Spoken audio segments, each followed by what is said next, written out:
I'm Dan Galusha and welcome to another edition of Dan's Fishing Tales. We're not going to be out fishing today. We're going to be talking about shoreline fishing for panfish and some ideas of products that you can be using for this to make it a lot easier. If you're like me, I don't like carrying a lot of stuff with me down the shoreline.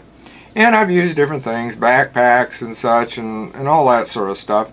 The one thing I have used a lot, and I'll get this out of my way, is this bag right here. This is a Frabill bag. It's a tackle bag that is actually made for ice fishing more so, but I use it all the time. It don't make any difference. It's got a nice waterproof bottom. You can set it down, wet grass if you're shoreline fishing, ice if you're ice fishing, whatever.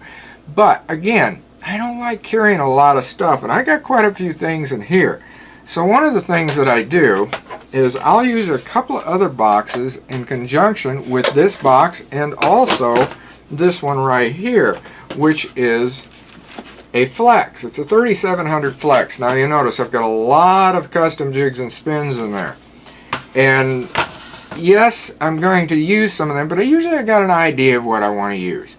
So what I'll do is I'll take this flex, which is a 3600, much smaller, can hold a lot, especially when you have these compartments, and I can pick out whatever I want. Okay, I'm not going to be using these spoons. I know that for the open water fishing on shoreline, or at least most likely I won't.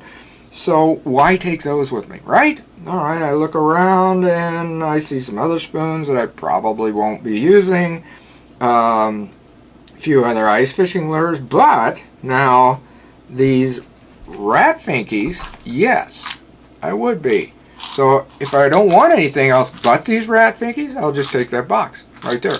That's simple. Just take it out, nothing else. That's really light.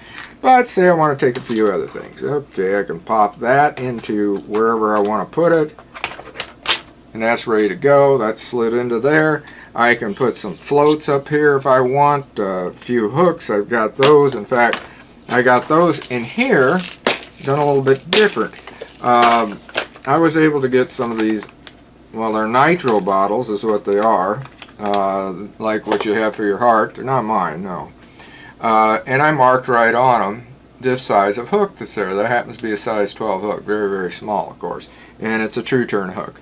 And I can just throw that into any of those compartments, or I can throw it into something like this, another one of these, put that in there, take them in and out, works great.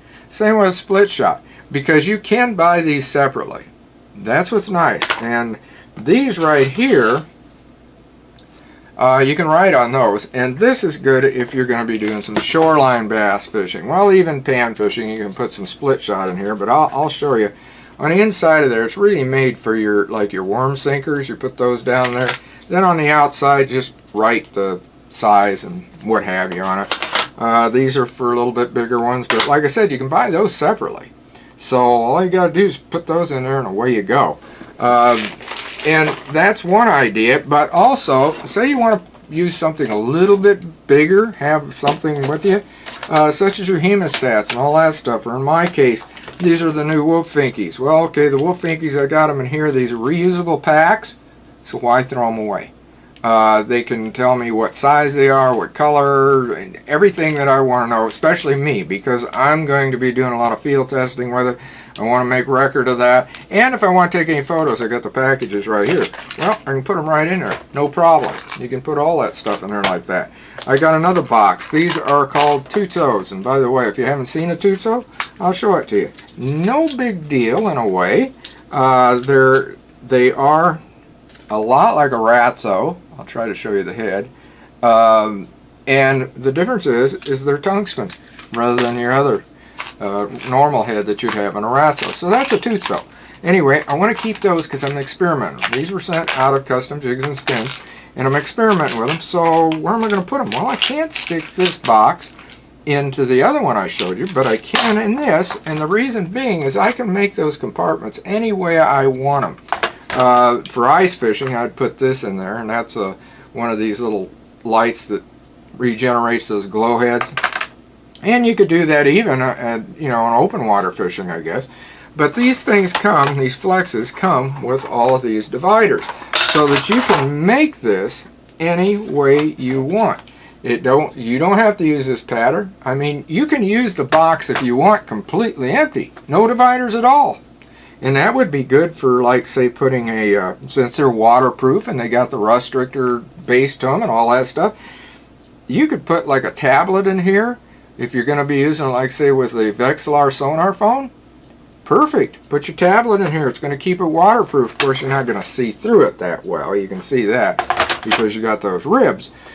But you can still have it in there and it'll be waterproof just in case you get caught in that rain. Of course, that would be out in the boat. Well, not necessarily in the boat, because they've got the units that you can put and cast out and actually have a depth finder or a fish finder, whatever you want to call it, standing on shore, because it's all Wi-Fi. Goes right to it. It'll even go to your cell phone. No problem.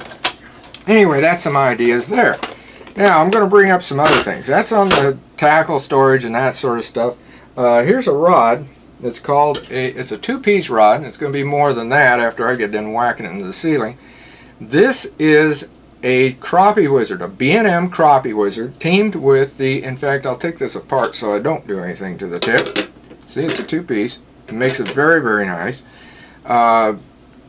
They say that it's a medium action. To me, it feels a little like a medium heavy. I have not used this, as you can tell. There's no line on that spool yet, but I've used a lot of the B&M products long enough to know that they're great rods. There's no doubt about it. They're a super rod.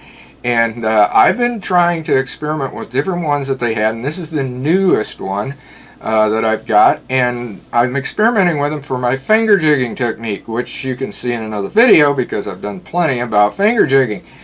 I think this rod is going to work very, very well for that. I'm really anxious to try it out. And I've got to put some nanofill line on this, because that, to me, the nanofill is the best thing I can use for finger jigging. Anyway, that's another tip for your shoreline fishing. That's a 7.5 foot rod, by the way. And to me, that is just ideal for shoreline, because you can get good casts with it, good long casts. I use an 8 foot Russ Bailey rod as well. That's a B&M rod. And it has worked very well for pan fishing from shore. But this rod, I think it's going to work pretty good for, like, the Blitz finesse jigs that I use a lot. And definitely for all of the natural forage bait things that I have for the finger jigging, the T-Shads, the little killers, even maybe swim bait. I'm not sure. Might be a little bit light for swim bait, but we're going to be finding out. But like I said, it's going to work great for those jigs I've mentioned. Also, Roadrunners. I think this thing is going to be a fantastic Roadrunner rod. There's just something about the feel and everything else to it. I think it's going to be super for that. And, you know, once you catch a fish, though, especially on shore, some of these shorelines dip off pretty good. Boy, is that fun trying to land a fish, right? Even Pepper ends up in the water a lot of times coming over to take a look, as he can't quite get his little feet going right. So what I have got now is, this is a conservation net, and it's got a collapsible handle. I mean, it can come completely down here. You can carry it along this way, which makes it nice. And if you want, you could put these boxes that I've been showing you right into the net, carry it that way. You know, hey, that'll work. Make sure you have them out of there, though, when you get a fish. Now, with this longer handle, now take a look at this. This is a long handle. Comes way, way out. And you know where you used to have to punch the button to get it in there? It's there, right now. You don't have to worry about that anymore. That is absolutely super. And the net is one of these nets that's tangleless. It's, you know, you're not going to be having your hooks and that getting tangled into it. It's just, really, I think this is one of the best nets I've ever run into. It's got the basket type deal down here, so that you got your kind of flattened off bottom. I tell you, this is going to be, you can tell, I've got the tag on it yet. See? Right there, it says Conservation Series. This is an 1821, by the way, an 18 inch by 21 inch. And this, now to release it, you push down the button, then it comes forward. But by that time, you got the fish in the boat or in the out of the lake from the shore or whatever you're doing, because this would make a great net in a boat, especially like if you're using a Lund where you have a higher side over. Otherwise, like in my Ranger, I'm using the bear claw net, which is the one-handed one. You've seen me use that thing before. I think you have. In fact, I'm sure you have. Anyway, those are some ideas for you for shoreline fishing. So hopefully it's helped some, showing you a few new products and what have you. So until next time, get out on the water and enjoy a great day of fishing.